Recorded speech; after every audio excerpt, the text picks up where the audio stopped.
On this, the second episode of See No, Hear No, Speak No's Storyteller Edition, I reach back into a grab bag of something I didn't even know existed at first.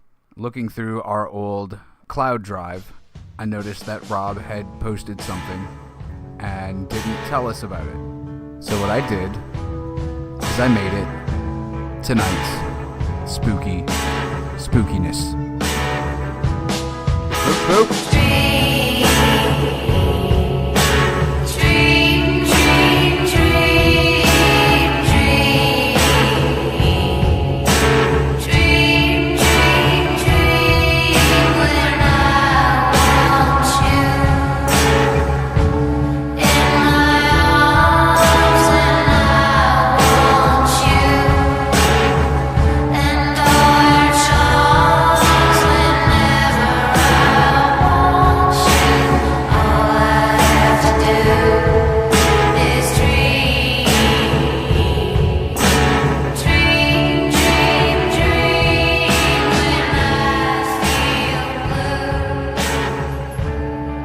Researchers in the late 1940s kept 5 people awake for 15 days using an experimental gas-based stimulant. They were kept in a sealed environment to carefully monitor their oxygen intake so that gas did not kill them. Since it was toxic in high concentrations, this was before closed-circuit cameras, so they had only microphones and 5-inch thick porthole-sized windows into the chamber to monitor them. The chamber was stocked with books, cots to sleep on but no bedding, running water and a toilet, and enough dry food for all 5 to last over a month. The test subjects were political prisoners deemed enemy of the states during World War II. Everything was fine for the first 5 days. The subjects hardly complained, having been promised falsely that they would be freed if they submitted to the test and did not sleep for 30 days. Their conversations, their activities, all were monitored and noted as they continued to talk about increasingly traumatic incidents in their past. And the general tone of their conversation took on a darker aspect. After 5 days, they started to complain about the circumstances and events that led them to where they were. They started to demonstrate severe paranoia. They stopped talking to each other and began alternately whispering to the microphones.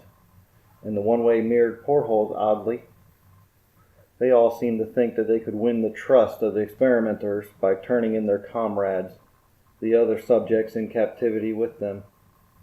At first, the researchers suspected that this was an effect of the gas itself. After 9 days, the first of them started screaming. He ran the length of the chamber, repeatedly yelling at the top of his lungs for 3 hours straight. He continued attempting to scream, but was unable to produce but the occasional squeak. The researchers postulated that he had physically torn his vocal cords. The most surprising thing about this behavior is how the other captors reacted to it. Or rather, they didn't react to it.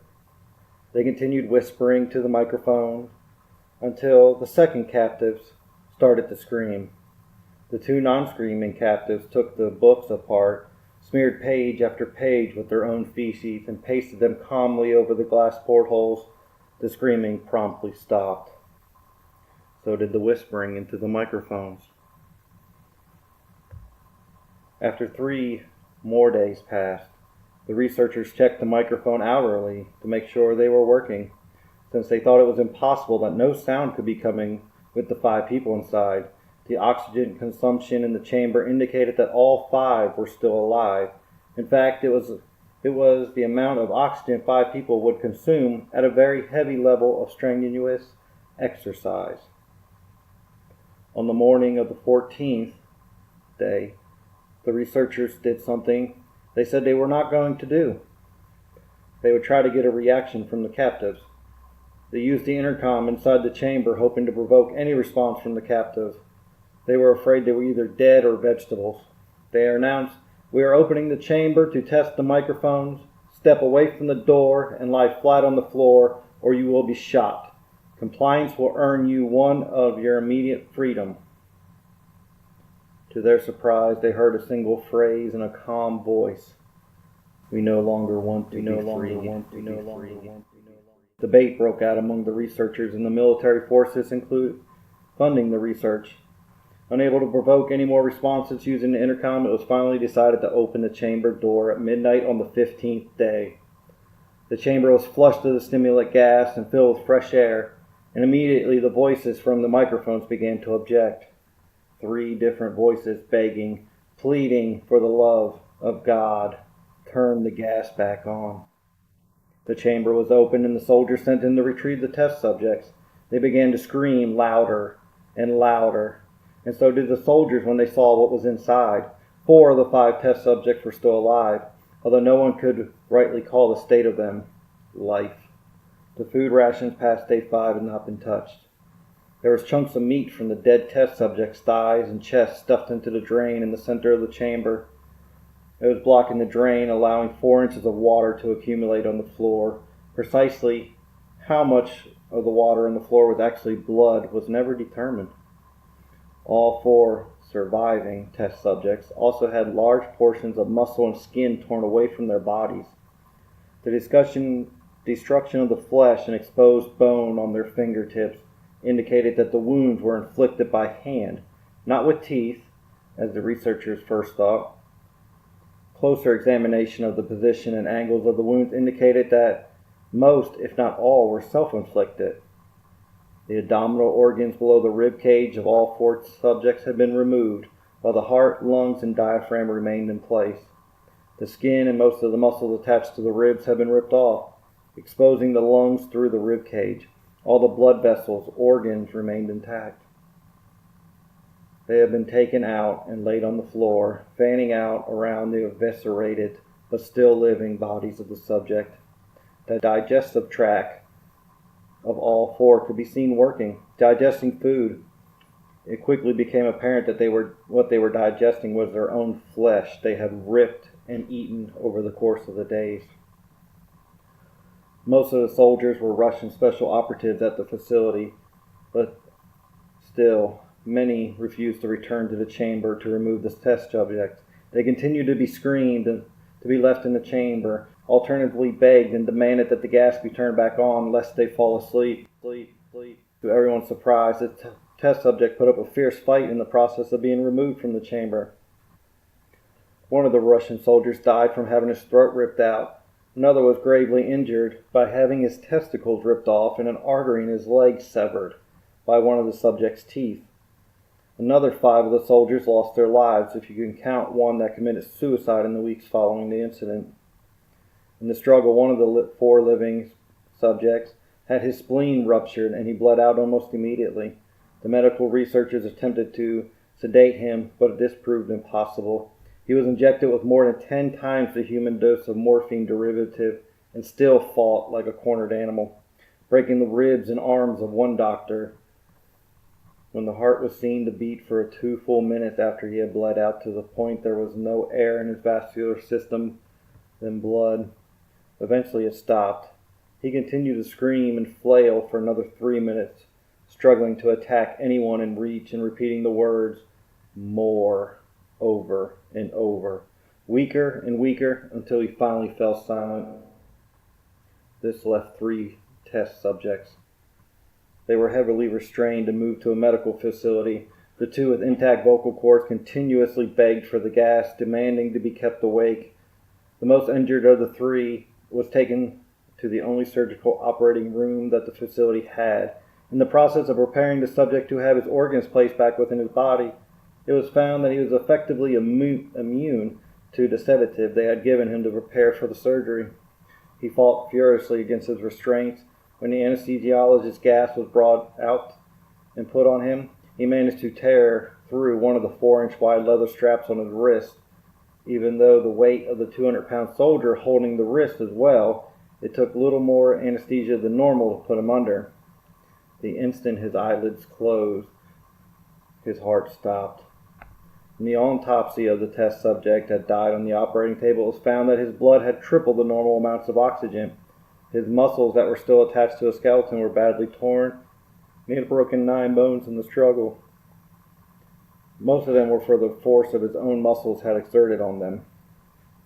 The second survivor had been the first of the group to start screaming.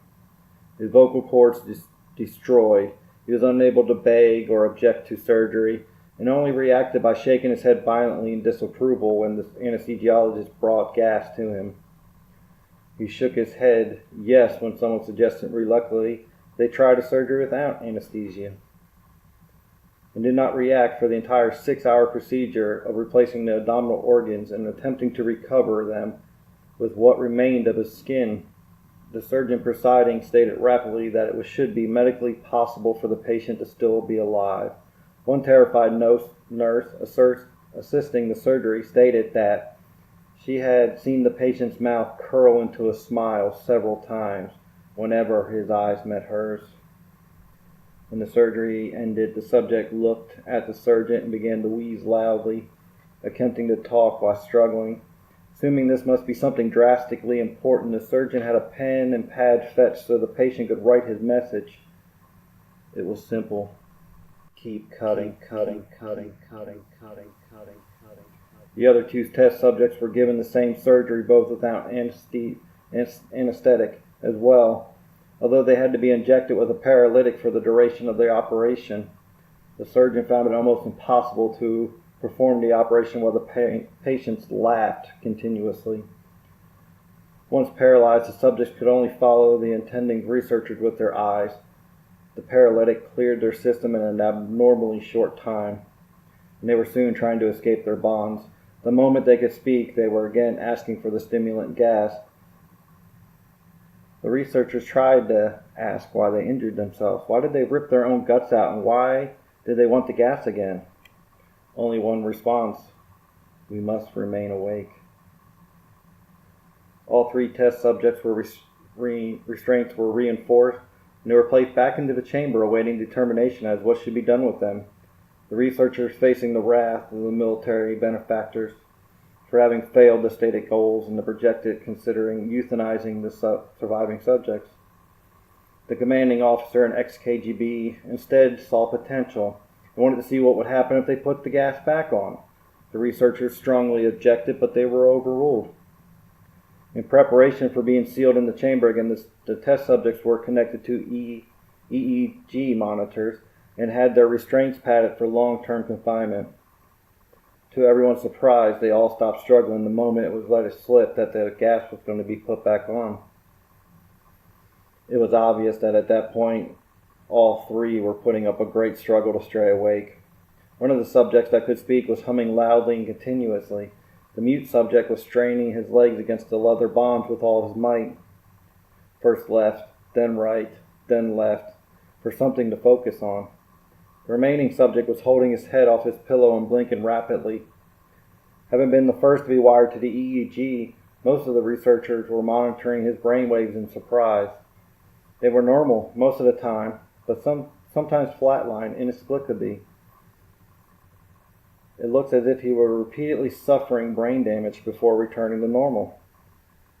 As they focused on the paper scrolling out of the brainwave monitor, only one nurse saw his eyes slip shut at the moment his head hit the pillow. His brainwaves immediately changed to that of deep sleep, then flatlined for the last time. His heart simultaneously stopped. The only remaining subject that could speak started screaming to be sealed in now. His brainwaves showed some flatlines as one who had just died falling asleep. The commander gave the order to seal the chamber with both subjects inside, as well as 3 researchers. One of the named 3 immediately drew his gun and shot the commander point blank between his eyes, then turned the gun on the mute subject and blew his brains out as well. He pointed the gun at the remaining subject still restrained in the bed. As the remaining members of the medical and research team fled the room, "I won't be locked in here with these things. Not with you," he screamed at the man strapped to the table. "What are you?" demanded. "I must know." The final alive subject smiled. "Have you forgotten so easily? We are you. We are the madness that lurks within all of you, begging to be free at any moment in your deepest animal mind. We are what you hide from in your beds every night. We are what you sedate into silence and paralyze when you go to the nocturnal haven where we cannot tread." The researcher paused, then aimed at the subject's heart and fired. The EEG flatlined as the subject weakly choked out, so nearly free.